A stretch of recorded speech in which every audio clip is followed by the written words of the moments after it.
Cabbage fans, it's time to review the big Tiger 131. 8,000 pieces. Let's get straight into the set.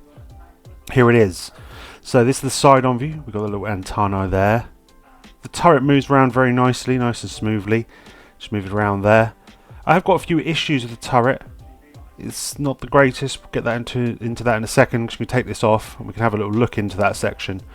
But this thing is absolutely ginormous. This is the updated colour. A couple of hatches here that lift open nicely, so they open very easily.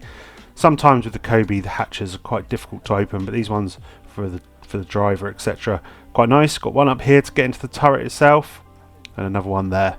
Look at that, they open beautifully. It looks great. The colours are great. The camouflage is not too bad. The tracks look great. The only thing I don't like is the grey piping, but we'll talk about that a bit more. As you see, the turret comes out with the basket quite nicely. We'll have a little look at that first. Here it is. So, my complaints about the turret. It's got a little bit droopy already. Now, it has got some internal kind of piping or tubes, which I'll show you one that I had spare in a second. But I kind of wish that was all one moulded piece, or like half. So I know it would have been more expensive, but I just feel like those 1x1 round things just not great. But this is the tubes that are inside it. They were quite difficult to get to work, and yeah, I just don't feel like this turret's that stable. That's my biggest criticism of that. But as again, the hatches open up here. But take this off, you just knock a couple of the tiles off the side here, and then we'll be able to open the lid. So one that side, and I believe there is one the other side. Just pop that off like that, nice and easy. And then you should be able to pop this lid off, and then you can see the internals of the turret and basket itself. So there you go. There's the tops, open very nicely. They're really good. And in here we have various seating, piping, wheels, all sorts of stuff. The loading area looks absolutely incredible. This is where I had the biggest issues on the build. There was this O-ring. This O-ring was really tough. I really struggled with my ring. There's the basket. That looks great as well. Lovely printed parts on this. The 131 on the back looks great. Printed kind of hatches, etc. Spot on. The colour of this is so much better than the original colour they were going to do it in. Just sort those out. But it's easy enough to put back together. You just get the lid, put those tiles in place, job done. Yep, I love that. Nice and easy to put together. But let's get into the internals of the tank, shall we?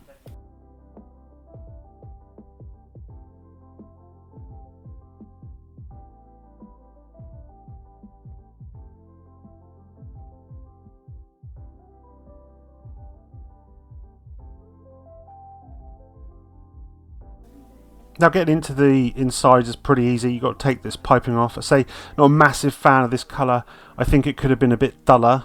Not the dark grey, but a grey in between maybe. But hey, can't complain. They're quite tricky to put together as well, to be honest. Mine kept coming out. That's what she said. So getting into the inside, so you get those off. Come off some clips nice and easily. Hurry up. And then we can lift off the turret section, which is held on by some kind of square bricks that go onto these snot bricks. So they just come off there. Look at that hairy arm. There we go, nice and easy. And then also the front hatch part comes off in a similar fashion. So we'll just do that now. Just push it up. There we go. And then you can see inside. So get that out of the way. And inside you can see some shells there. There's the kind of driver and gunner area, machine gunner area. You've got these tubes at the back. They're a bit fiddly. I can't open that hatch for some reason. Just can't get it to open. But those tubes were really difficult to put on. They kept falling off, etc, etc. But it looks really good. Got some shells here, so we'll show you one of these in a second. But the internals are amazing. We'll get a better view on it. So you can see there you've got a couple of batteries, all the kind of gears, etc. There's a shell. So you've got tons of those, because they're on both sides, and also there's another rack below. There's absolutely tons of those. There's the batteries. You can take the engine out, so that just comes out nicely like that. There's the engine itself. Nice build. That was one bag in its entirety, so that's quite a big build. But it looks great. We're going to have a little sail around the inside so we can get some close up of the nice printed parts, etc.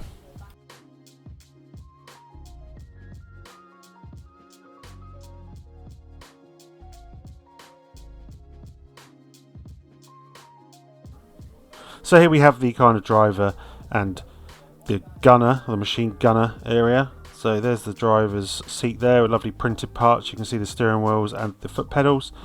There's the machine gun MG on the front there. Really nice detail that it goes through. I love that. Then we can see the various kind of, don't know the technical terms those, but crankshaft, gear shafts and stuff. Some batteries. You can open the back bit. It says the fuel tanks and some fans for all that. Both sides. They were quite tricky to build as well. Let's have a look at the front. So the front of the tank looks awesome. You've got this little shovel here, which I do break in a minute.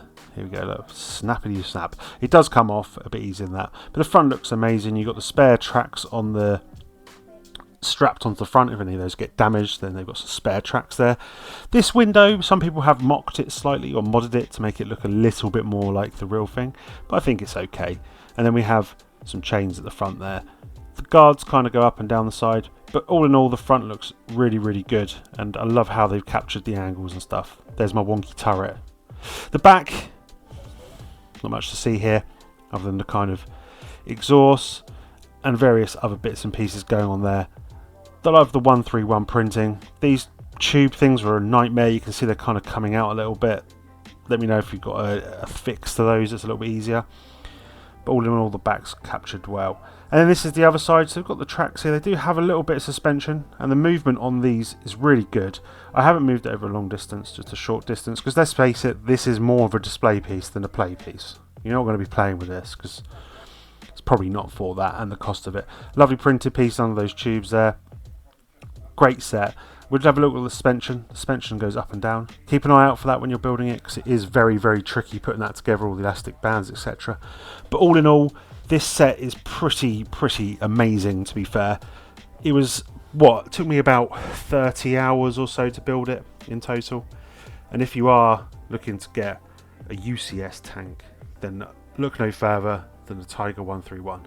Don't forget to subscribe and like, and I'll see you in the next video. Bye.